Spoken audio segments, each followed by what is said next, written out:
We are the Soca Analyst, and we are back with another DSA podcast. We're super excited to be back with you guys.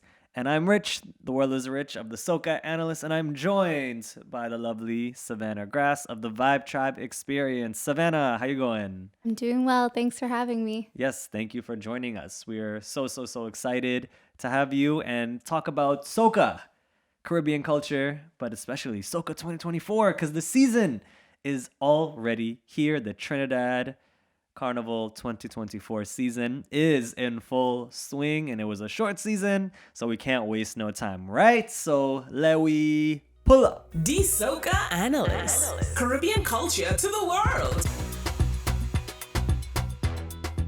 All right. Yes. So, Soca Analyst, the DSA Podcast, we were on hiatus for quite some time, especially during COVID and everything like that.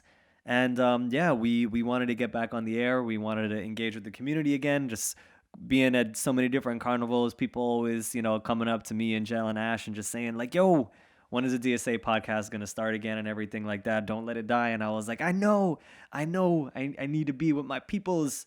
But, we took some time to, focus on our careers, myself with the video production company, Jell, being a full-on traveling international DJ. And, we didn't want to stop doing what we were doing because we honestly love doing this and being able to talk with amazing people, talk about soca music, talk about what we love, talk about what we don't love so much. And just being able to be around people, have this community, and share this love, have these conversations. So we're back. We're trying very hard to make this a thing, to keep it going. And we're excited to do it all again. But let me not get tied up with all of that, because like we said before, the Soca 2024 season is is upon us. And I can't think of anyone else better to talk soca with than Savanah Grass. So she's been socaing since she's small. She's been going to Carnival for years. It's quite literally in her DNA, and it's pretty awesome. So Savanah Grass, tell us, what are your thoughts so far right now for the 2024 soca season? Because we know we drink in, we have stag, and I'm going to be up there on Pentas level. So pretty soon after a couple more of these. Yeah, then I got to send a search party to find you. Right? But yo, let's just take a quick second to just talk about how amazing search party is. And I know we got to talk about 2024 as a whole. But that's a staple of 2024, an underrated staple as of right now. It's January. We're about a month out from the actual, 2 big days on the road in Trinidad. And at least where we are right now, we're based in New York, so we're not in Trinidad, for all the revelry and excitement that's happening right now. But as far as I could see, it's an underrated song, but it's a gem. I've been listening to it since it came out, and there is quite nothing like it right now. I mean, we can get into the Teja. We got to talk about the Teja too. Absolutely, yeah. Like the Teja is on another planet by itself. Yeah. But Search Party, that's a gem. Bro, Savanah and I, there are times we just be in the car, and like A lot of times. the day could be like real shit, and it'll just be like we put on that song, and then you just hear the rhythm in the beginning. And then you just, once the lyrics hit you, oh man, that song like changed my entire mood in the blink of an instant. And the song was written by Preeti, and I remember just saying like, yo, it's been so long since we just had like a good, like fun song, a good, fun, feel good soca song, because like we'll get more into like 2024 in a general is a very unique year of music. But I feel like personally, I feel like since COVID, we kind of like lost something that was, in the soca music. I think a lot of that had to do with that we couldn't be together in like that festival atmosphere. And I think like the vibes just wasn't there. And don't make a mistake. And I'm not saying that the music wasn't good, because 2020 and 2021 had some bangers. 2022 too. 2022, yeah. Yeah, But we technically, what, do we have Carnival that year? Or was 2023 the bigger? 2022 was we had like a COVID Carnival, right? 2022 was the first year back for Miami Carnival. 2023 was the first year back because we were in Miami for 22. No, but when we went to Trinidad in 2022, there was no carnival in the sense of the road, but the road, but we had Pan and stuff still, right? There was Pan. We went to Pan because we also went to was it Napa? We went to. We went to Napa. Digicel did a thing. They did a thing that year. And so they were trying to like curate carnival experiences in a safe environment. We were you know what I mean? That was actually the time when we went. Just about that time, we still had to fly, and I think maybe with COVID test, but that was just about the time where like beach restrictions were finally lifted. Because I remember we were actually able to go to the beach while we were there that February. It's still, COVID was still very much real, but it was limitations were starting to ease up, and we were able to, be outside. We were living, by Pub House. We were outside for sure. Yeah. But it was still, I remember in the Maxi, we still had to wear masks. That was a big thing in Trinidad, wearing masks in your vehicle. Yeah. So that was a thing too still when we went. But it was a change because I was there 2 months prior, and I remember it was like COVID tests to come, COVID tests to go. It was the whole work. So 2 months later, we had finally started to see an ease up happening. And a sprinkle of carnival. I would say carnival in an authentic sense in terms of the Pan and all the other showcases that they put on while we were there, or that were going on while we were there. But the first official one back, as you know, was last year because we were also there. And music's been different. I think we left, like, if we just reflect on 2020 Soca, I can't even put that Soca into words. That was the year of like Feel the Love, Stage Gone Bad. To this day, I think about Stage Gone Bad, and it's like it didn't get its full run as the Road March. It won Trinidad Road March, as it should have, in my opinion. And then it fell off the circuit. It didn't get to do the full carnival circuit of 2020. Yeah. And fast forward 2021, 2022, both great years for Soca. And I think what we talk about all the time is we don't hear that Soca anymore. Yeah, it's literally as if like that music did not exist. Like songs like Tilt, Sunshine and Wine, the songs that Ding Dong had, there was a lot of great songs that came out, that I feel like I only got to hear like in my car or like when I was in Trinidad, for that. They're like there was a whole rhythm too. I think it was a rhythm that you like, Teddy Rhymes. That whole rhythm came out. The one link rhythm. Oh yeah. Yo, big up to Teddy Rhymes for real. Everybody on that. That was the one link rhythm was one of my favorites. And it was popular. It's not to say people didn't know it like that. I think that was the same. A couple other people were on that rhythm, but like I knew it was playing, and not just in our cars. Yeah. But now we're back outside, and I don't hear it anymore. Yo, all the music. And I remember like talking to Jell, and he was saying the same thing. He was like, yo, they literally, nobody touches the music from those 2 years. And it's not even just that DJs don't play it. It's also like at least, with us being based in New York in the diaspora in general, right? Not speaking of like local Trinidadians. But with us being in the diaspora, it's like, yo, even people in like Queens and Brooklyn, I find like a lot of the people I know around me, like it's like they don't even know the songs. And I just attribute it to like, again, like not having like a festival that surrounds, a lot of the music and in its own way pushes the music. I feel like, the artists just kind of had to rely strictly on like online marketing. Yeah. And, I think without a carnival, because remember, for us in the diaspora, not necessarily maybe you and I, but for others, a lot of the Soca hype and the buildup of like learning the songs and hearing the mixes, there were mixes that were put out during COVID, Yeah.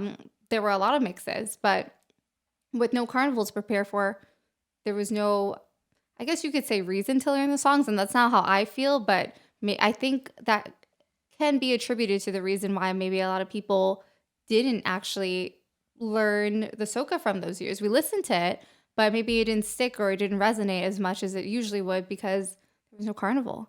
Look at it now. We're 30 something days from Trinidad Carnival, and it's like everybody's trying to get the soca to stick in their head, try to find their favorites. We have a few standouts already, but there's a lot of others, and we'll get into that later. But there's a lot of other songs that I'm like, it's going to get lost because it's a short season. And that's another problem that we have. So a lot of the soca learning, the soca education that usually happens in lead up to a carnival, whichever carnival you're going to that year, whether it be Trinidad or one of the many other, island carnivals that happen throughout the year. So I think that's a big reason why 2021, 2022, there was no, I guess you could say, incentive to learn the music. And it's unfortunate because I know everybody that listens to soca, I think, loves soca. They love carnival.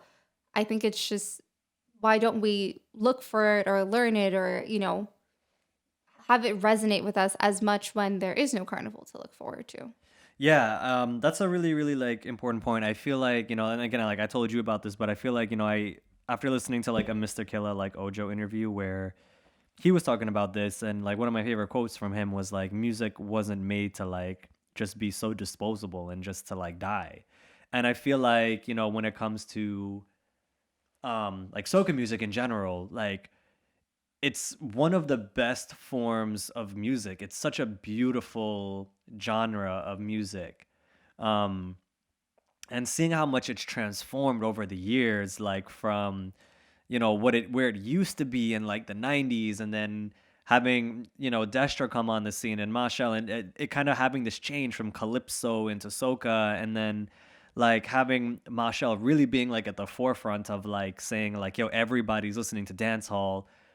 I want them to dance to soca the way they dance to dance hall. Like I want them to feel this way about soca and to actually fulfill that, and seeing how we had soca in the 2000s to we get into like the 2010 and then that era between 2010 to 2015 to now to 2020, seeing how much the quality of music has changed, the mastering, the production, everything got so much better. Music didn't really sound fuzzy and like, kind of, it didn't really have like that radio-y sound anymore. It started to sound really clean, really audible. Lyrical content started to change. You had more artists coming onto the scene. You had younger artists coming onto the scene, everybody making a name for themselves. And the messaging in the music was just evolving. It kind of changed from like just jump and wave to songs started to embody feelings. Like you hear a song like Savanah Grass that, when we interviewed Kes, and, Kes saying like, it's really a song about a feeling.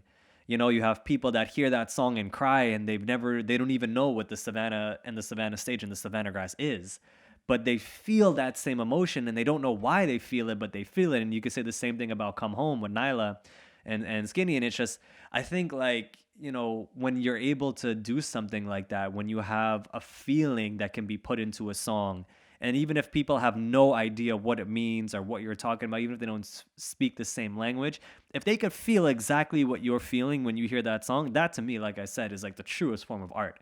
Because how do you take an emotion and transmit that to somebody else? It's like impossible. You know what I mean? Music in itself does that, not just soca music. And I think, I think back to my parents' generation. We feel that way now about Savanah Grass, Come Home, Soca Kingdom. Oh, don't get me started. Yeah. Like we feel that way about these songs. But in my mom's generation, my dad's generation, when they were playing mass, I'm sure there are songs too that did that for them, in their time. I'll probably ask them what it is. I don't even know that I want to know, but like probably Lauren. And that even today though, Lauren, like it Right. resonates with me, and Yeah. I'm not from that generation. Yeah. But I know the sentiment that he's singing about in that song, so much so that Teja Yeah. could put it in Runaway, and that is, if I could do a whole podcast on Runaway by itself, because that is how you pay homage to a song, Yeah. a song that's paved the way for, so many artists that came after. And I think that in of itself shows that music in of itself can embody and invoke feelings and, convey that to its listeners. But I think one thing you said is that the messaging, right? A lot of the messaging, it changes, with the trends and how things are going, and, what's popular, or what the crowd wants to hear. And I think we've seen a lot of that coming out of COVID, you know? I think I remember, 2021 Soca, 2019, going back to playing mass all those years. And I feel like Soca always, people always say like Soca has a season, right? And I don't believe in that. There's many Soca artists that also don't believe in that. Soca is all year. And like, I think that's one of the topics that we were touching on too, is the reason that people don't learn the Soca is because we box it into a season. Once that season's done, there's no more Soca, and that's not how it should be, because then music gets forgotten, it gets shelved. A new year comes, we learn the new Soca. And then what about all the stuff from before? What about all the stuff from before? And it's really sad. And that just going back to my original point where Mr. Killer said, like, music wasn't meant to just to die. Music wasn't meant to just be made and then thrown away and forgotten about. Music was meant to live. And I totally agree with that point. And I just feel like, like I said, we've seen Soca evolve and change so much over the years, that I just feel like the genre deserves better. Like, the genre deserves to not just be a yearly thing where, they're making a song next year. All right, cool. Or they made a song this year, but they didn't make a good song the following year. So whatever, we done with that. Like, I just feel like that mentality is like not how we should treat, our music, because our music is culture. And it's like, if we have that kind of respect for our own music, like, what does that say about how we respect ourselves as people?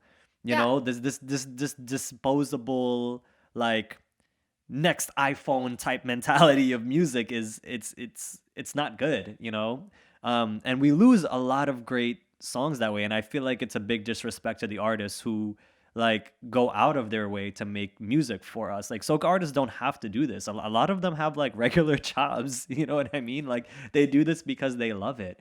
And I just feel like our genre deserves better. I feel like our artists deserves better. Our producers, our writers, who, people don't even really talk about them. All of them, I feel like they deserve better. And I feel like we as consumers and people who love this genre, we need to do like more to help support them. You know what I mean? We have to stop being in parties and being like, oh, I don't know this song, so this song is trash. No, it needs to be like, oh, I don't know this song, but like, I want to learn more. We need to have more of that respect for our music. So I just feel like, we're kind of starting to see that sentiment now because of the internet, but it's still very much like music is made, music is forgotten. Music is made, music is forgotten. And that needs to change, I'm tired of going to parties and, Gel's ad lib. DJ Gel plays more than the same 15 Soca songs. I'm tired of going to parties and hearing 2015 Soca. Frankly, I know everybody will die on the hill of 2015 Soca is the best Soca. And I will controversially say or give the hot take that it's not the best year Soca. Yeah. It's the best year Soca because we're stuck in that mentality that it was the best year Soca. Well, it was a monumental year. And I think that was one of the pivotal years where, if you look at one of our earliest videos ever, oh God, don't go back in the archives because I look like a little baby in that video. But there was a video I made back in the day called Soca Stats. And I try to map when dance hall and Soca, I mapped the trends of dance hall and Soca on Google. Yeah. And I was looking for a transitional period. When was it that Soca became more popular in the Caribbean in general and in the diaspora than dancehall? And that's not to say that dancehall is not popular. It is. But there was a pivotal moment where Soca started to become the thing that everybody started to listen to in the clubs, in the Caribbean clubs, instead of dancehall. Whereas that wasn't really the case back in the early 2000s. Yeah. And what I kind of found was like it was around that 2011-ish time when Kes made Whatless. It was when, like, at the peak of the Movado Vibes Cartel clash, and then when that ended, Soca really started to take the scene. Yeah. And I think a lot of things contributed to that. I think we were starting to get better music, but really 2015, I feel, was a culmination of a lot of what Soca artists, especially Machel, were working towards, which was what I like to call like high production Soca. Mm-hmm. Yeah. Very clean music, sounds amazing. Visuals on point. Like, to this day, I don't think anybody will ever forget the visuals for Like a Boss. And we're almost 10 years on that. Yeah. Almost 10 years.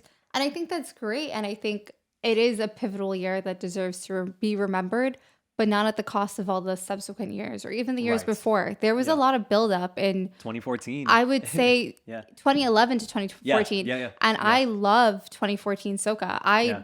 listen to it all the time. I think it's some of the most just vibesiest, like happy music that, Soca had put out that year. It just was such a, not only freeing, but it was just, it was happy. It was fun.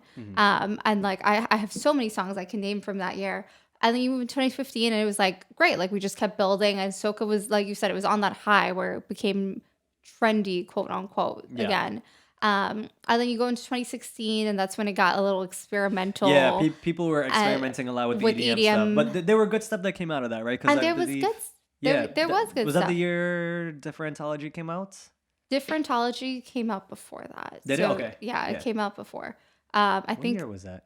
2013. It did, right? Because I remember I graduated college in 2015, I'm pretty and sure it was it was already out 2013. before that. Yeah. It was either 2013 or 2014. We'll double check, but I think it was 2013 because I vividly remember like doing a performance to right, it. right, I think in that year. yeah. I wouldn't even be surprised if maybe it dropped at the end of And 2012 going into 2013, but it had to be something around 2013. Even like Differentology, which we know is already like an internationally, globally acclaimed song. they played like, it in Grey's Anatomy. Yeah. It's like that. Like it was really bunchy to the world that year. But like I think about it now when I go to events, I'm like, yo, It's funny. They didn't even play it that year. It was like Yeah, it picked up steam yeah. after it dropped, and I was like, There was one year where Rebel, big up to Rebel Music, Rebel was telling me he was in Trinidad that year, and I like listening to him tell me the story about it. Like I wish I like could have been there that year.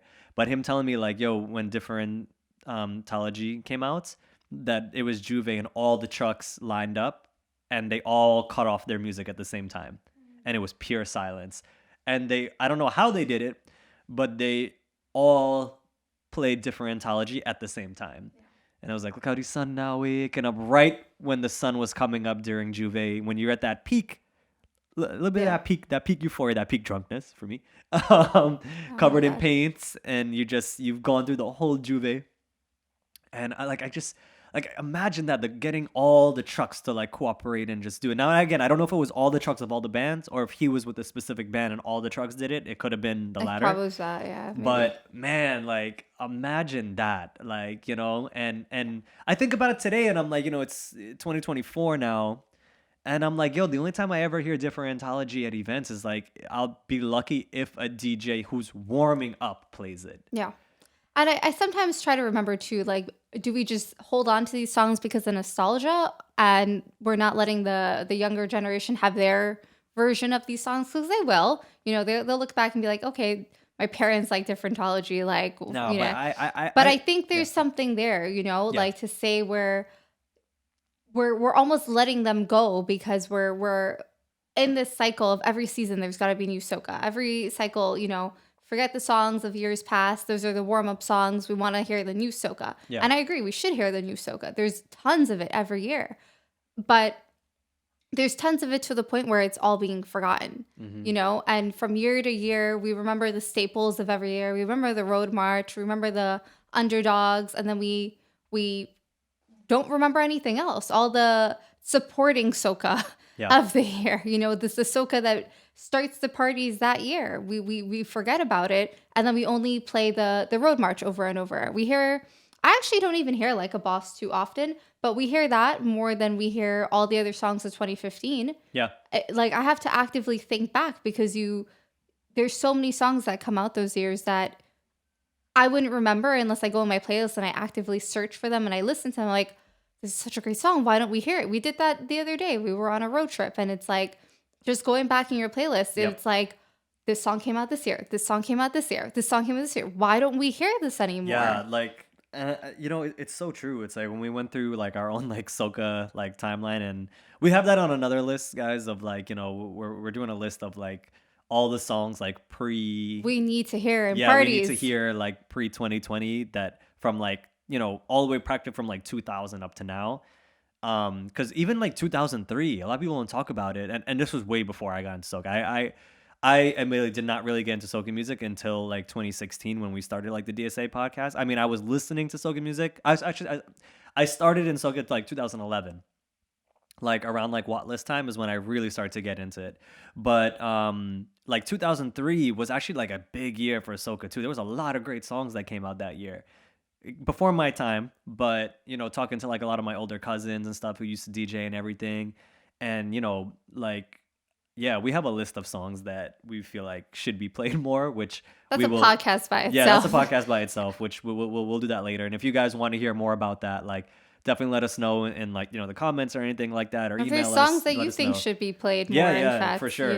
there's probably tons too. Everybody, there's the mainstream soca songs, but I find like my list of songs that are on that list that we've put so far, it's actually the songs that I don't hear in parties, and I think those are the ones. There's always some, everybody has their favorites. Like your cousin's favorite surprised me Yeah. when we heard it the other day. Your favorite sometimes surprised me. Yeah. And that just goes to show like how widespread the genre is. Like Yeah. there truly are no seasons for soca, and soca isn't just not just a jump up music. It could be a romantic music. It could be a unity, sort of music. It's all types of messages and all types of aspects to soca. And I think putting it into the season of just we're learning it for Carnival, and then after Carnival, we'll listen to what we heard at Carnival until the next season comes out is how we lose Yeah. good music. And, just even not to harp on 2015, but just going back, like only playing those songs as like the warm up to the new soca, we're really just forgetting that from 2016 onward, there are other years of soca that we could pull from and like warm up a party to, but also still enjoy. If they play Stage Gone Bad at any given moment, I would still cross the stage to that. Yeah, absolutely. So No, and that's the thing, right? It's because you have a genuine love and appreciation for music, and you can see it past just the seasonality, right? And I just want to pick up like my boy Wildfire real quick. Amazing artist. A lot of you guys will know him. He said something once where when he made a release that at the time he got a lot of like flack for. And in our previous podcast episode when we were doing Let's Talk Soca with Live Love Soca, we had an episode with him. And, pretty much he had said in like an interview at one time, he was like, honestly, I kind of believe or feel like New York City is kind of the mecca of soca, and everybody lost their shit. Like everyone was like, "Rah! Rah!" Like people just, oh man, it was wild. And I was like, nah, like I wanna, and again at face value, you're like every Trinidadian would be like, what? They're ready to rip off their sleeve and show you the Trinidad tattoo with the blood dripping out, like with the flag. okay, none of us actually have that tattoo. What? I know so many Trini uncles that have that tattoo. Okay, maybe the uncles. It's like the tattoo where it's like a fake gash on their arm and it bleeds, but when Yeah. it bleeds, it's red, white, and black. Trini to the And bone. and the drip, it's Did you not listen to the song? Obviously, we know this song, but so people like wanted to lose their shit. They were like, "What? How can anybody say this?" But then when you hear his like point on it, like to me, it makes a statement like that actually makes a lot of sense, right? And what he was saying was that Trinidad, they see the soca music with seasonality, right? The season comes, the season goes. And it's really, from what I hear on the ground, it's that it's during the season that people embrace soca, listen to it all the time. They don't really want to hear much else. And then after the season's gone, people go back to listening to like pop music, whether that's like American pop. And, I only pretty much listen to like soca and reggae. So I don't actually know what's even popular right now in pop music.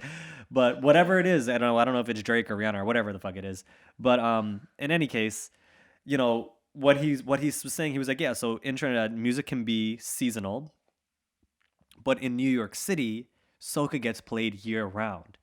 And it's because we have the diaspora here. And not just the Trini diaspora, but you have the Grenada diaspora, you have the St. Kitts diaspora, you have the Antiguan diaspora, you have this, that. It's like this, because New York City is this big melting pot, and you have people in diaspora here who can't always go back to their respective home island and participate in Carnival.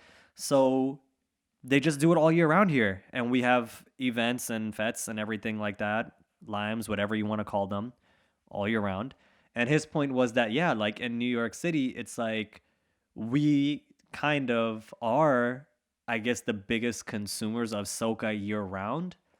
And does that make us the mecca of soca, or what do you then now consider the mecca of soca? Is it where it's consumed the most, or is it where it's created the most? You know, um, but I do, and that's the one thing I love going back to 2024 side that I love about Tasia and going back to his version of Lauren, which is giving acknowledgement back to the diaspora, which not a lot of artists and people do in their music.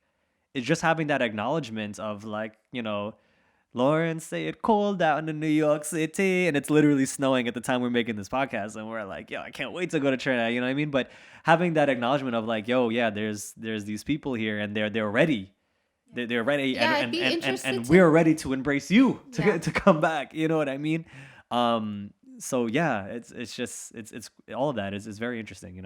It is interesting. I mean, it's a whole other podcast topic in of itself. Absolutely, I yeah. would love to hear because he dropped Runaway, because that's the name of the song. He dropped Runaway recently, and I loved it since day one. I played Lorraine, and then I played Runaway, and I like listened to it back to back, and I was like, what a story. Like, you could see generationally like how he's paying homage to the original and how he's put his own stylistic and artistry into it, while still respectfully incorporating, its roots. And I think it's such a great song. The song of itself obviously speaks to the diaspora because, New York, it's freezing.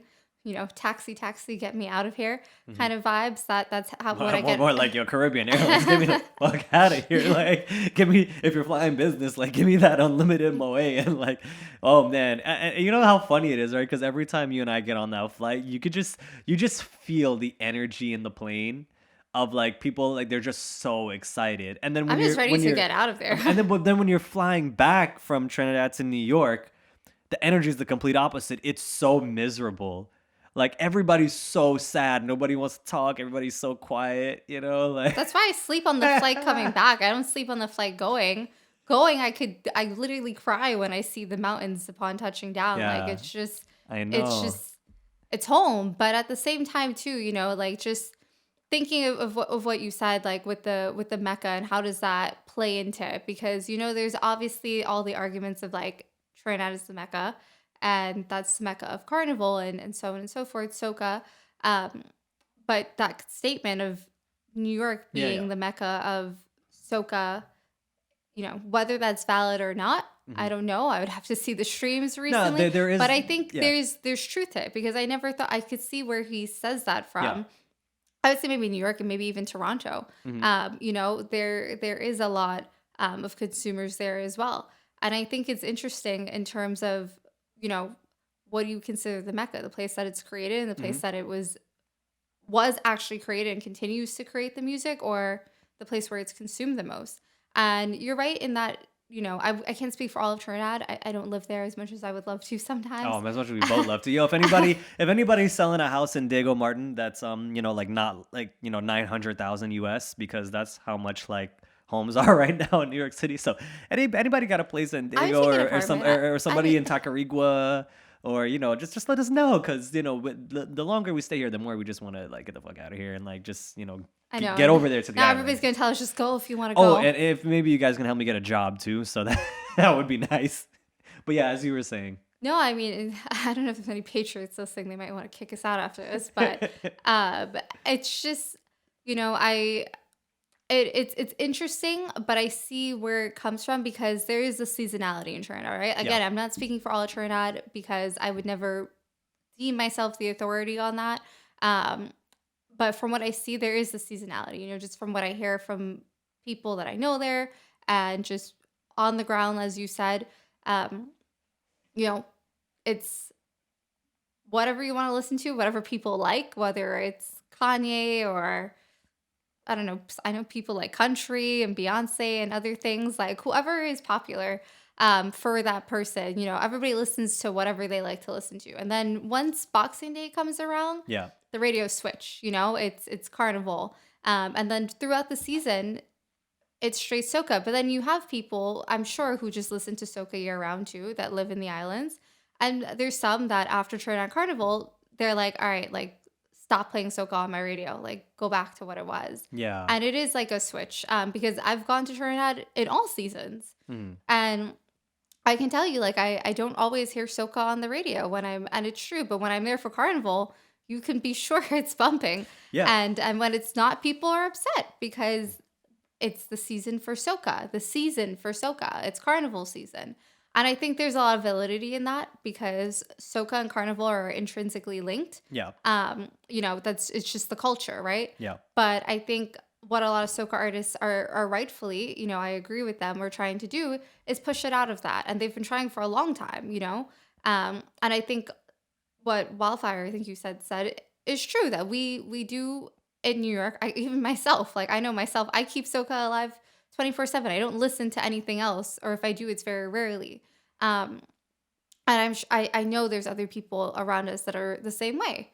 Because when we go out in New York, we don't want to go out and we don't want to hear rap or pop in the club. Like we want to hear soca. Yeah. And in that sense, we're pretty much fetting year round in New York. Whereas, in Trinidad, they do also fet year round. There are plenty of parties that happen, plenty of fets, boat rides, whatever you want to call it. There's plenty of whatever going on in both spaces. But there they play a variety. Whereas, here I get annoyed when I don't only hear soca. And maybe that's just my personal preference. There's some people we know that want to hear a little bit of everything when they go to parties here. And that's why our clubs now are kind of it's becoming a little more mixy again. Yeah, I mean, like if anybody listeners, if you guys are in New York, you already know, like when it comes to the Caribbean scene here, it's like Queens and Brooklyn. And, majority of Indian people in Queens, the majority of the Afro-Caribbean people in Brooklyn. And like, yeah, like when we go out now, or like, how it's kind of been, it's like you'll get soca majority of the nights, and then towards the end you'll get hit with like reggae. If you're in Queens, you'll get hit with, and have Indian crowd, you'll get hit with like some of the chutney music and stuff, which we can have a whole separate podcast about like chutney music and chutney soca. But anyway, other venues too will do like this mix of like soca, reggae, dancehall, and hip hop. And that's just New York being New York, right? And that's totally fine. I'm starting to see other like if we do certain carnivals, like let's say Miami, we're starting to hear more like dancehall and stuff on the road, which again, don't want to get into that right now, but that is a whole thing. And people have very strong opinions, including myself, on whether that should be a thing or not, right? Even like when we do Soca Brainwash, like in Trinidad, he had the 1970s theme. I don't remember which year it was, but I went. It might have been 2019 or 2020. I can't remember. But yeah, they played, to stay on brand with the theme, they played like a lot of like 70s music. I was not a fan, but to each their own, right? There were people in there jumping up, having a good time. I say all of this to make the point of, what's the mecca, what's not, what is the home of soca, what isn't, who has a place in soca, who doesn't. All these questions I find are all going to be very subjective. Mm-hmm. But I do know one thing that I find to be true, which is the diaspora and our home islands can really no longer be separated in terms of music. Because we have so many people now from the States and the diaspora that go to Carnival at levels like unprecedented because of access, the internet, the commercialization of Carnival, social media. It's just, it used to be that you used to be able to see what was going on Carnival in New York City. If you went into the roti shop and they had the one dude with the DVD and he put it on the TV in the corner, and then you would look and you'd be like, oh, snap. Look at everybody winding up. Damn, I want to go to that. But, this was like before YouTube was like such a huge thing. Way before Instagram and micro content. Before micro content, because actually, believe it or not, earlier today I was reading an article. Yeah. It was, I don't remember the blogger, but it was a blog post, right? Like I found it somehow just searching something else.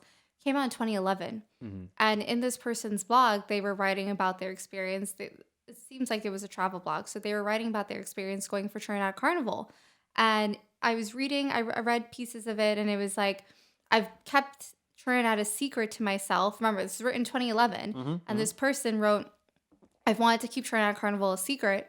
And I've held on to this information about like Carnival and like what I've learned and just my experience there for 4 months before writing this blog and deciding if I want to share it. Yeah. Because it truly is the if you know, you know. It Correct. was a secret. Yeah. And it wasn't a secret for those of the diaspora that with strong roots in Trinidad whose maybe parents here still went there or still instilled that culture in the diaspora of like Carnival and back home and whatever, you know, everything culturally related to Trinidad. But if you had parents that chose not to, then maybe you didn't know. I've met people in working like in Macy's, for example, and then, or even people at my own job, and they're like, oh, like, you know, where are you from? Like, my parents are from Trinidad, and they're like, oh, okay, have you ever been? I'm like, I go all the time. And they're like, oh, we haven't been, like, we don't want to take our kids. And I'm like, it's okay. I mean, you know, everybody to each their own, right? Yeah. And I'm like, I love going. Like, I personally go for Carnival every year if I can. And, you know, even beyond that to see family. And they're like, yeah, I've always wondered, like, should I get my kids into Carnival and going and, you know, maybe one day, but I don't know that they would be interested in it. And I'm like, you never know. My parents didn't know if I would be interested in it. And I took my own interest in it. And now I go more than them, arguably, sometimes. And I think that's the interesting thing, too, about the diaspora is that so much has changed, right? Because in 2011, it was really like this blogger said, it was literally if you knew, secret. You knew. Yeah, if you knew, you knew. And there were, of course, people that we know that were going for years, but there were others who accessibility or just popularity wise, you know, it wasn't there, right? There was no interest in it unless you had a friend who was like, hey, I'm going, you want to come? Yeah. Or have you ever been to this? You got to check it out. And you always have to know somebody, right? If you want to go to the parties, you have to know a committee member. I mean, that wasn't really as much of a thing, I think, back then as it is now. I'm going to be honest. So you think the whole committee process has... Well, it's definitely become more common now. Yeah. I mean, even back then, I'm sure there were parties. I wasn't fetting as much. I would think it would be the opposite, because I always thought, like, if you wanted to go to a Caesar's Army Fed, back when Caesar's Army was only local Trinidadians, I thought you had to, like, know somebody to get tickets. I didn't think it was as easy as, like, go on the website and get tickets. I mean, well, for those events, I mean, I didn't really go to too many Caesar's Army's events myself when, like, you know, Caesar's Army became a thing. Yeah. But I think they always had a committee, if I'm not mistaken. Yeah. I wouldn't know for sure. I figure all the events have a committee, right? But I figured But the process of getting tickets strictly through a committee member... Yeah. I find that's become more and more of a common thing. I don't think it was as, you know, you couldn't, online was different back then too, right? It's not like we had Island E-tickets. I don't even think, you know, being used with such frequency or like Eventbrite. So that's what I mean, right? But so yeah, you definitely had to, you know, go to Trinidad and physically purchase your ticket. I think for very flagship events, the CICs, box office. You had to go to the box office. That's the thing. Yeah. And but it's not like you had to know someone. I don't think. Yeah. So that's the point I'm making. I'm saying, like, the accessibility to get tickets for an event. Oh, it's definitely it's easier now. You could just pick up your phone and buy it. Yeah. Remember too, it's like currency. If you're in New York and you're like, you know, you had to work all those things out logistically to get those platforms set up where you could purchase, you know, online with a Visa card and have your ticket appear on your phone and then fly in Trinidad and then you're like, here, scan it. Now, you know, back then it wasn't always like that. It was box office was predominantly, you still had to go pick up your tickets from someone or meet someone to get your physical tickets. Now we have e-tickets. So things have definitely changed. But with that too has also introduced the accessibility of tickets have also, I think, in my opinion, has introduced the rise of committee members, which is, and, you know, needing to know somebody to get into events. And honestly, I'm 50-50 on how I feel about those, because in one hand, it's to keep things at scale and to keep it realistic. You can't oversell for your event. And, you know, you have to be realistic about, you know, what you're putting on. The events that oversell never do well. You'll see them on Follow Soca. Man, I'm tired of being packed in y'all oversold events like a sardine, man. I can't even go to the bar. I can't get a drink. I get it. Y'all got to make your money, but it's also like, when things scale up like that, you know, power to you, to the committee members and the people in charge, make the money, obviously. But it's like, damn, the customer experience, we were, oh shit, when y'all do that, man. Like, But that's the thing, though. People, ideally, what committees are supposed to do is to keep it at a certain amount of people and, keep it at capacity or not at capacity, but not over capacity, I should say. Not over capacity, but I get it, right? I find committee members, they kind of all do different things, but yeah, it's in general, it's to facilitate the event, right? Yeah. But to also make sure that people have a good time. But like, how do you do that for events that have so many people? Like, I think about that all the time. Like, I mean, that's why we don't enjoy big events anymore, if we're being honest. Me personally, right? Us personally. For some of you youngins, where it might be your first time going, you might step into these events. There's even older people that's, we're not ageist. There's even older people that like their fats rammed. Yeah. Yeah. Yeah, there are. They want to be with the biggest and the baddest bands, the largest and the and that's cool. People, even I've talked to people too, like, that don't like being in smaller bands or fine if a fet's empty. Yeah. It's the feeling that it's not a good fet because there's not a lot of people in it. Yeah. I think us personally, we like to be able to move in our events. No, I just want to have a little space. And why do you think I want space? You think I want space because like I want to stand up like people in a VIP in New York City? No, that's not what I want. I want space because Savanah can tell you, when I drink, I just run. He likes to run. I just like run, like full on. No, yeah, I just bad. run. I just jump. I just like. It's mostly running. I just find strangers. I take a drink with them. I cheers with them. Mostly we jump running. up together. I run. Mostly running. It's just I can't contain the energy inside. Mostly running. It's great during Juve when your shoes are like a little slippery and you like go running, and then imagine when it rains on a Juve. Oh. Yeah. Even better. But yeah. He likes to run. And then I just have to figure out, do I run with him or do I just stand here by myself while he runs? Yeah. Yeah, you just can't be contained, So we need space to not be stush. We need space to also experience, though, right? I want to be able to go to the bar, get not just a drink, but a couple of drinks, right? I don't want to have to push past like a billion people. And again, like I said, everybody... Teach their own. Everybody has different events. And we're going to have like a whole podcast episode just about like FET experience. But yeah, to bring it back to 2024 and what's happening and what we're looking forward to, I forgot that we didn't even touch on, a very important and very like tragic topic, but like we lost an artist too. Mm-hmm. Rest in peace to Ricardo Drew, fantastic soca artist. Although I know he's been making music, longer. I first, got into Drew's music when he made Vagabond back in 2015. To this day, it's probably still my favorite Drew song. And he's had so many great songs since. And I remember like talking to Gel, and about it as well. And, like kind of like him and Gel and Travis Worth all kind of started coming up around that time period. And it's just crazy to see like how much, his career had progressed from then to now. Mm-hmm. Like just, being Antigua's biggest, being Antigua's one of the biggest, if not the biggest artist in that genre. It's incredible.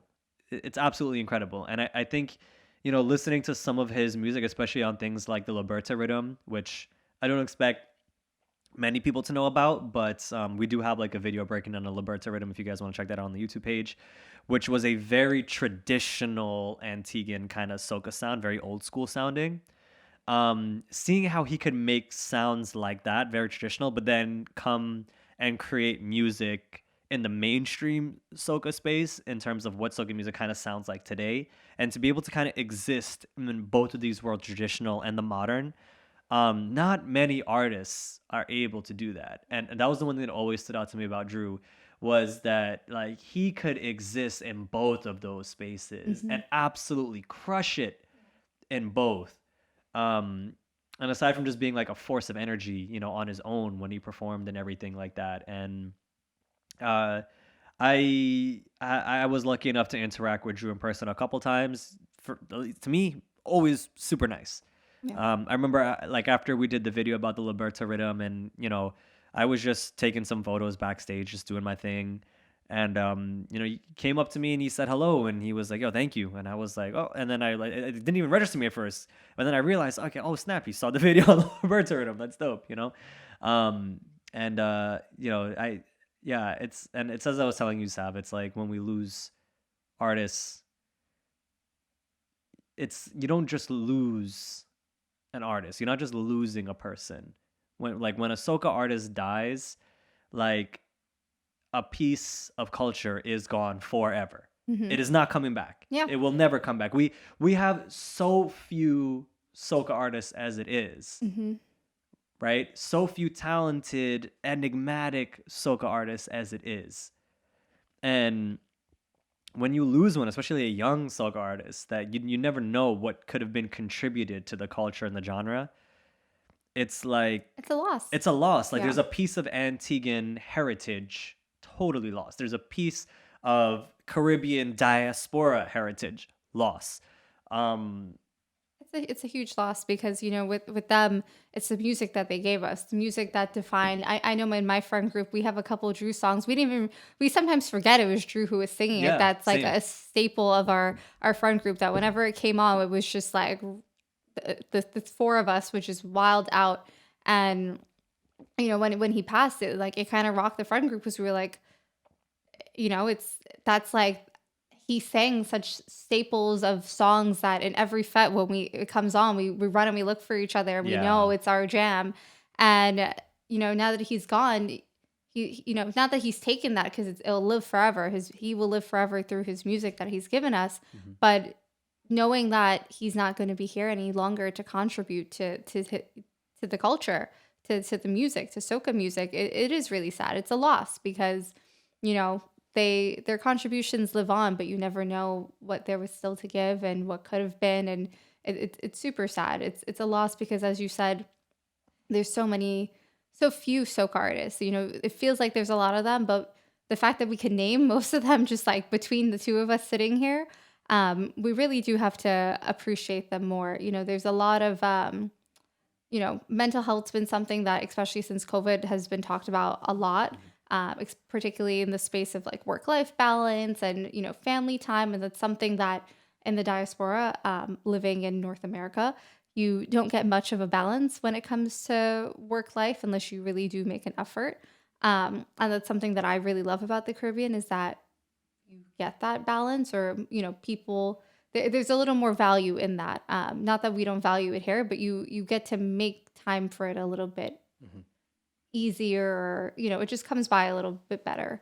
And I think, you know, that's something that we here in the diaspora, you know, we don't get the opportunity to reflect back on that sometimes, because we're always on the grind. And I think it's, you know, for us, it's harder, you know, when we lose soca artists, to see the big picture sometimes of just, you know, how small the soca fraternity is. There's a lot of talk, you know, just in general, like I said, about mental health, wellness and stuff like that. But we don't really think about what these artists be going through. They have to really work so hard. And, you know, the so few artists that we have in the genre itself, they're pushing themselves, you know, year in, year out, to not only churn out new soca, but also keep their tours exciting, keep their set lists lively, because again, there's so many songs, and we say it all the time. We have our favorite soca artists of our own, Yeah. and we always want to hear certain songs of theirs, but they don't play it on their sets because it's not popular, it's not trendy, it's not the one that everybody knows, and that's a whole separate. That's a whole other. That's a separate whole thing. other podcast Yeah. of like songs we want our artists to put into their set list. Absolutely. But, you know, they really do work hard to keep crowds engaged, to go through not just Trinidad Carnival, all the carnivals that come after, and then restart as soon as basically Miami is done with. Then I think the first of the year, you know, it ends with St. Kitts and then starts back with Trinidad, and then, you know, so it goes. And they're always on that grind to how do they make a hit this year? How do they, you know, make their tour amazing? How do they get people to come out? How do they, you know, just get people going? And that's not easy. DJs have equally as hard of a job. How to, you know, tour, how to, you know, get your money, but also, you know, how do you keep crowds engaged that, you know, they want you to play for more events? And it's exhausting because you're always on the go. It's a lot, right? And I will say, like, the one big distinction with like the DJs and the artists is that like DJs can make it pretty solid without ever having to really create music. Whereas artists, it's like they not only need to have good music, they need to have a good brand.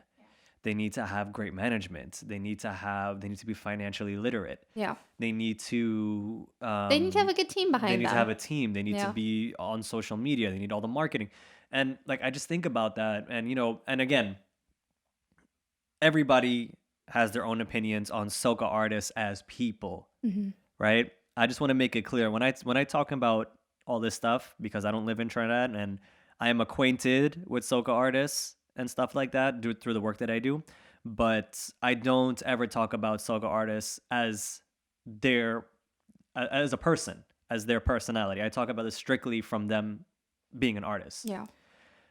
When we talk about artists especially in this genre of soca, what other genre do you know or can name where you have People an putting out artist? songs every year. Well, it's one thing that people have to make songs every year, right? That is a whole thing in soca. That's like pretty much mandatory if you want to stay relevant. That's one. The big thing for me is like when it comes to soca and our soca artists, like what other genres out there do you know of an artist who has to do like, I don't know, anywhere between like 10 to 15 to 20 shows in the span of maybe like a weekend to 3 or 4 days and can actually do it? Yeah. It's carnival time, right? These artists do that. Like they go from event to event to event to event to event to event. All for what? Yes, they're getting paid, but sometimes they don't. Sometimes there are artists out there who need to promote, and they make that sacrifice to be like, yeah, this is the season. I need to get on the stage. I need to like showcase my music and everything, right? But I think back to like 2019, the year of Family, Savannah Grass, and Hook and Me. 3 absolute monsters of songs. And I think about how many shows Marshall did. I think about how many shows Kess did. I think about how many shows Farmer did. And, talking to NH and having him have to be the one to film all those major milestones and shows. And to me, when I think about it, it's like I don't know of any other genre of music where artists perform and have to push their body in terms of endurance other than soca music. Like I don't know if Afrobeat artists do like 10, 20 shows in the span of like 2 to 3 days. I don't think anybody does. It's wild. It's wild. Unless, yeah. I mean, obviously there's people on tour. Like we just got out of a year where Beyonce was on tour, Taylor Swift was on tour. So, it's definitely, they do a lot. Those shows are productions. Oh, yeah. Those are huge set lists, a lot of choreography, lots going on in those shows. Not huge fans of either of them, so don't roast me. But I can respect that they're both like profound artists for their respective fan bases, and there is a lot that go into those. And they're performing back-to-back nights when they're if they're in New York for 3 nights, or if they're in Dallas for 3 nights, or wherever it is that they go. So they do give an undertaking, but they go on tour. Maybe some do it every year, every 2 years. If you're Beyonce, you do it when you feel like it. So it's definitely not as intense.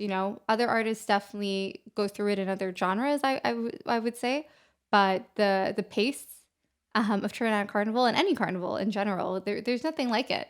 There is nothing like it.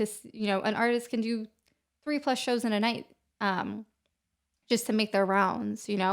Going from south to north to wherever they gotta go. It's a lot. Yeah. And that does, it takes a toll. And I think that that's something that has to be recognized and appreciated more. Not just the soca and the music itself, but the artist putting it out there. When we talk about soca that gets lost every year, it's soca that they put out. It's soca that people spend time and energy on, not just them, the writers, the producers, everybody does the mixing, mastering. There's a lot of people and teams behind all of this music, and it is sad that it gets lost from year to year. And you know, when you think of the fact that we have so few, like we were saying, Ricardo Drew is truly a loss, because again, it's a loss to the culture, it's a loss to the genre, that, you know, until up and coming artists start to continue to be up and coming and, you know, hit the quote unquote mainstream soca circuit, there really would be no one to replace him.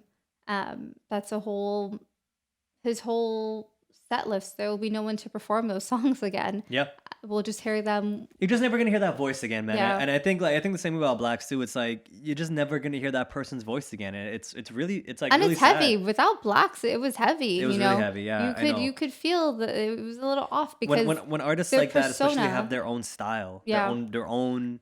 Everybody knows them as that. Everybody who is like And there's some certain soca songs that you hear that you're just like, oh, this was written for that person. for them. Yeah, you know, yeah, we hear it yeah. all the time. We hear songs and we're like, oh, Uncle This song was Farmer, for Uncle Farmer. Yeah, you all the know, time. we hear it all the time, and it's just, that's just how, again, not the person themselves, but the artist. That just shows how, you know, how all of them in their respective rights have carved out niches for themselves, and they don't stay boxed into those niches, because all of them break barriers and molds when it comes to their sound.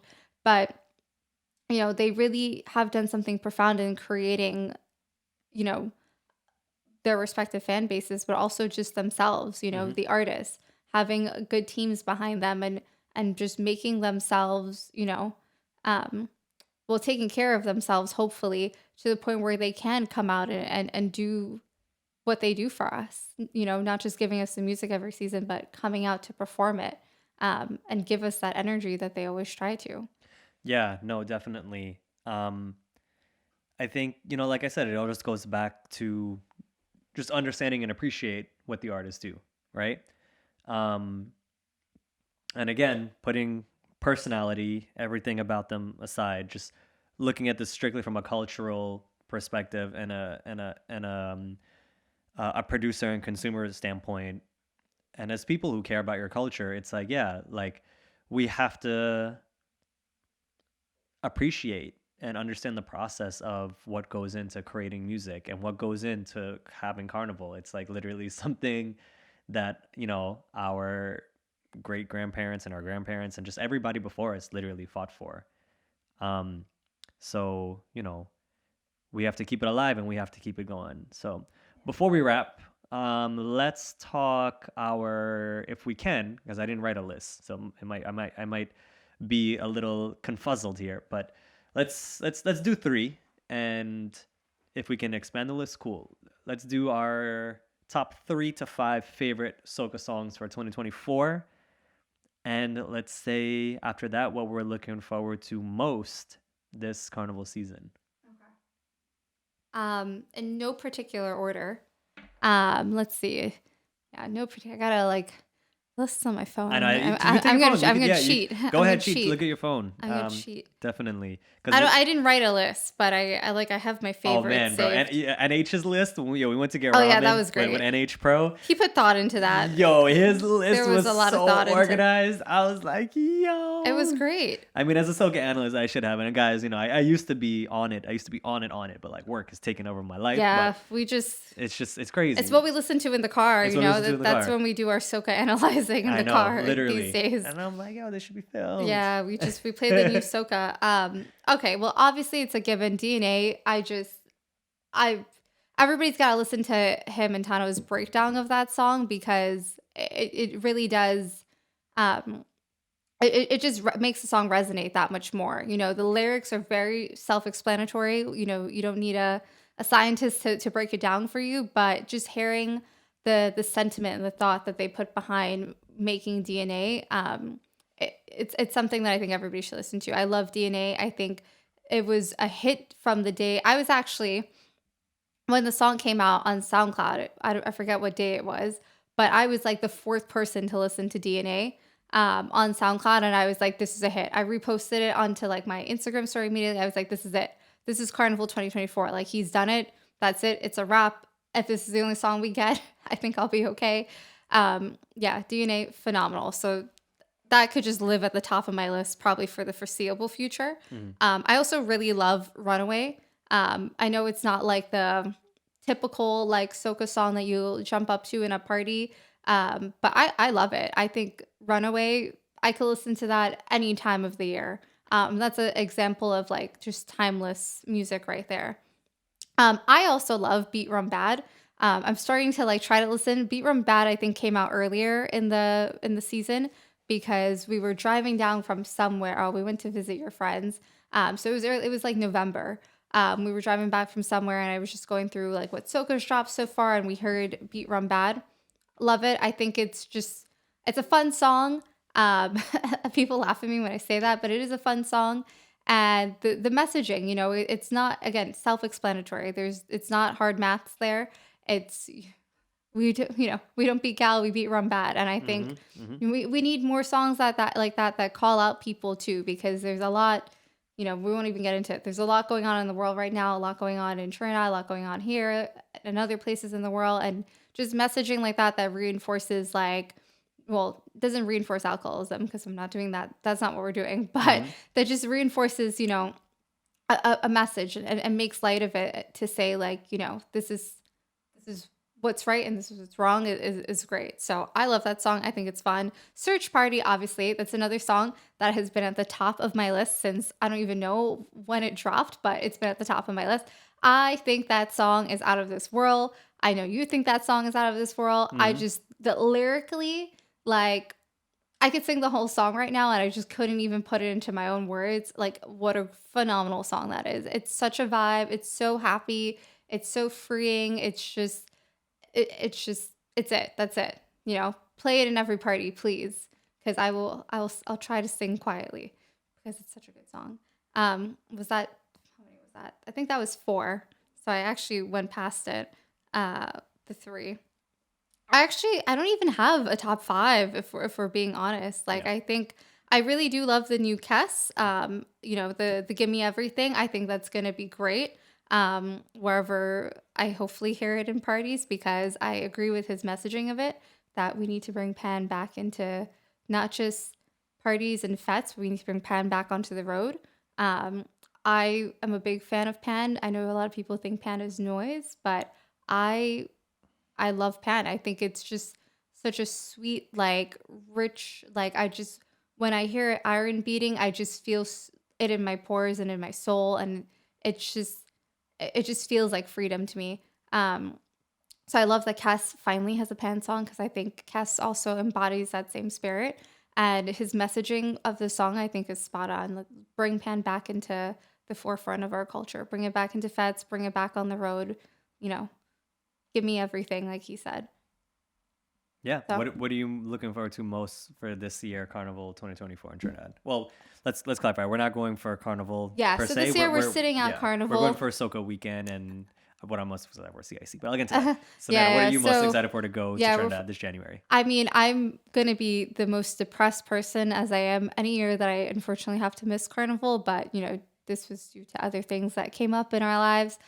So we have other things going on that we'll be sitting out the road this year. I will be back next year. Mark my words.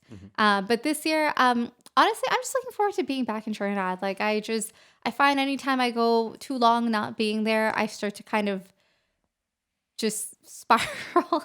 I need to be there. I miss it. I'm excited to go to Pan. Actually, we're going to Pan semis. So I'm always excited for Pan.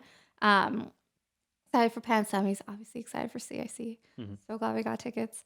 No, I don't have any other tickets, but I know how hard those are to get, and I wish everybody can experience it one day. This will be memorable, so I'm excited for that. But yeah, I'm just excited. Fetes and everything excited. There's always Soca, but Soca weekend I'm sure will be great. I'm sure we'll see a lot of people down there that we know and love to see. But yeah, I'm just excited to be back there. I'm excited to go to some more of the fetes that I don't usually get to attend because I can't be there for the whole carnival season as much as I would really, really love to. If I could go to Trinidad from Boxing Day straight through, last jam, I would. But I can't because I have to work. So That being said, though, I'm excited to go to some of the events that I normally miss out on because I just can't be there in January and stay for February. I know a lot of people go and then come back. I can't do that again with my job at times. So this will be a different year, and I'm really excited for it. But yeah, above all, I'm excited to just walk out Piarco Airport, feel that first hot breeze come my way, see the mountains in my plane, in my sight, and just, get on the road and hit the first double sand. Awesome. Yeah, no, for me, I'm looking forward to all the same things. I would say I'm going to try to go through top 5. It's a little difficult because I don't have an official list that I wrote down, but Search Party by far is my number one. Hands down. Yeah, Search Party is going to be my favorite Soca 2024 song. Like, just like big up to, Preeti for writing the song. Like, I remember I had like put in my story, I was like, yo, this song is just like masterfully written. I just feel like it has all the elements of a feel good Soca song. And yeah, like, he messaged me and stuff like that, and he was just saying, thank you. And I told him, I was like, yo, I'm so sad I can't be there for the show because, we were going to be getting in too late. And, unfortunately the show's not happening this year. I really, really, really wanted to go. I've always wanted to go to like an entire like Pretty concert show. Because I truly feel like he undoubtedly has one of the best vocal talents in soca music. Love Pretty, yeah. And even when he used to come perform in New York City, I used to do like a lot of the photography and the videos for one of the venues that he used to come to. And just like when this guy would hit notes, like your pores would literally raise, If he does a show in New York, Pretty, if you're watching, I would come. Oh yeah, no, we would come and we bring in a whole crew. Like I film in the show. Like, how you mean? Love Pretty. Yeah. Pretty has consistently been one of my favorite artists for years. And again, he's been making music longer, but for me, like from Pretty and Earfriend, I would say. We could have a whole episode on just the two of them. Yeah, I think we will. maybe one day they'll decide to join us on the show, which would be really dope. But Search Party for sure. Like big up to Preeti, for writing the song. Big up to Nikolai for mixing and mastering.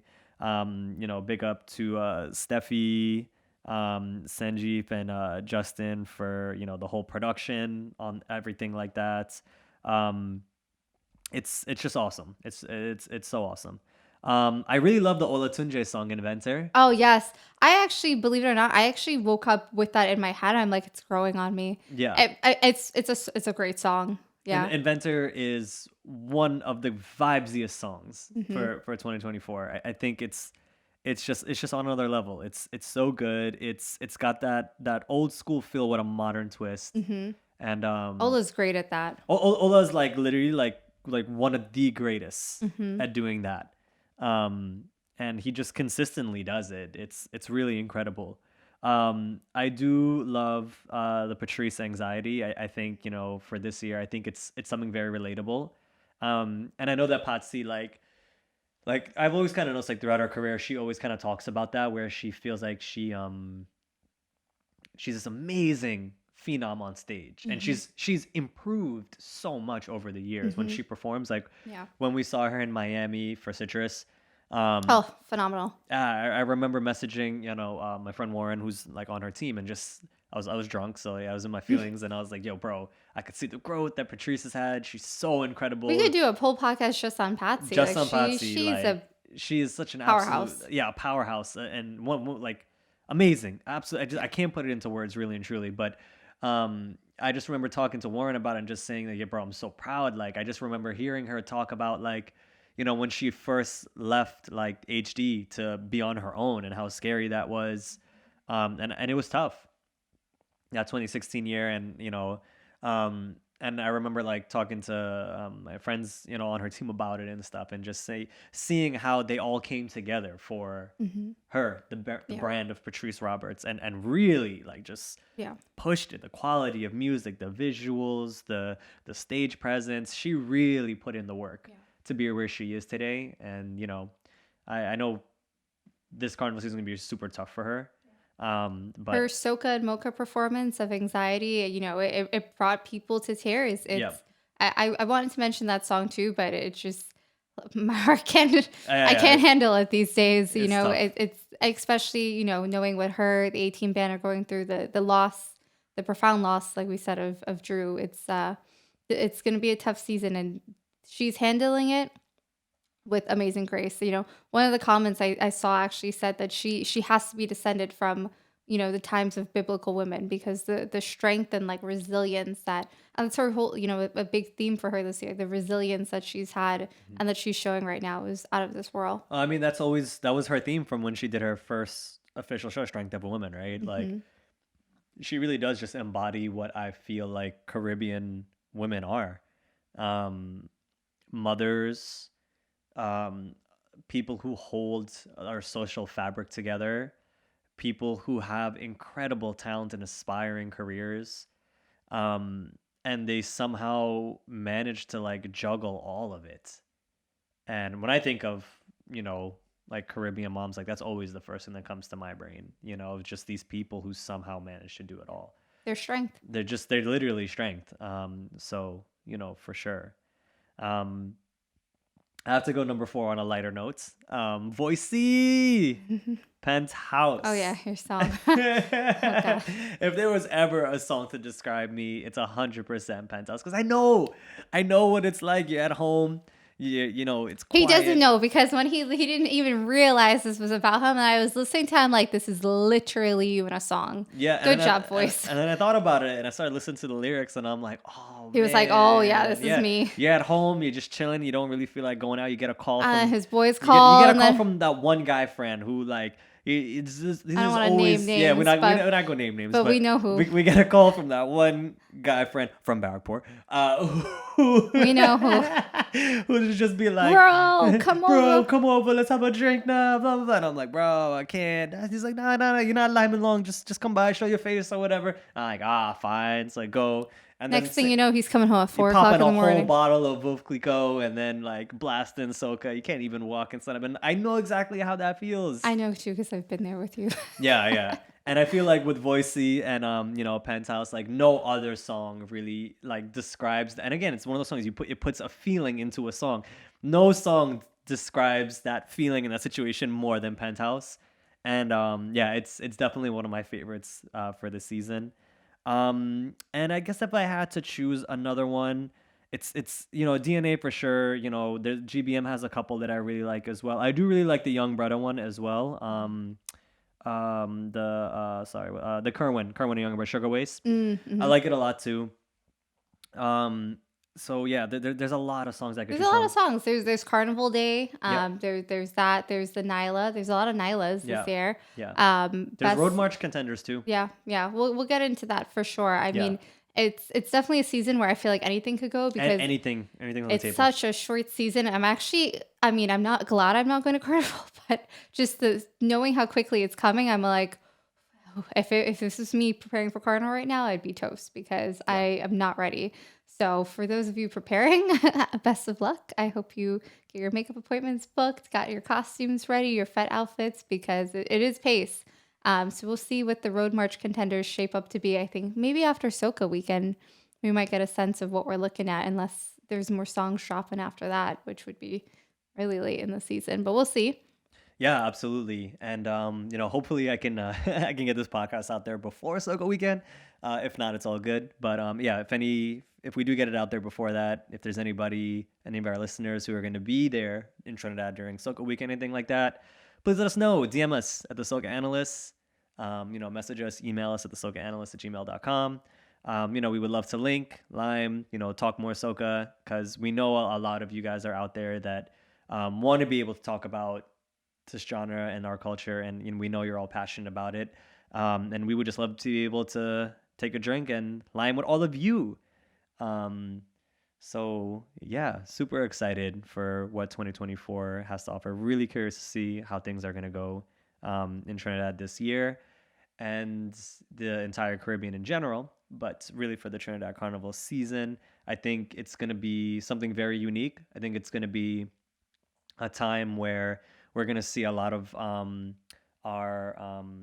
turning. We're going to see a lot of tides turning. We're going to see a lot of the younger artists really putting in the work. And yeah, it'll set the stage for what 2025 is going to look like. But, yeah. So, with that being said, thank you guys for tuning in. Be sure to follow us at the Soca Analyst on Instagram, TikTok. Podcast, I believe, should be still up on Spotify. We will work on getting this on YouTube as well and everything like that. And yeah, we can't thank you guys enough. We know it's been a long time and we appreciate you guys staying with us, while we were on hiatus and everything. I can't thank you guys enough.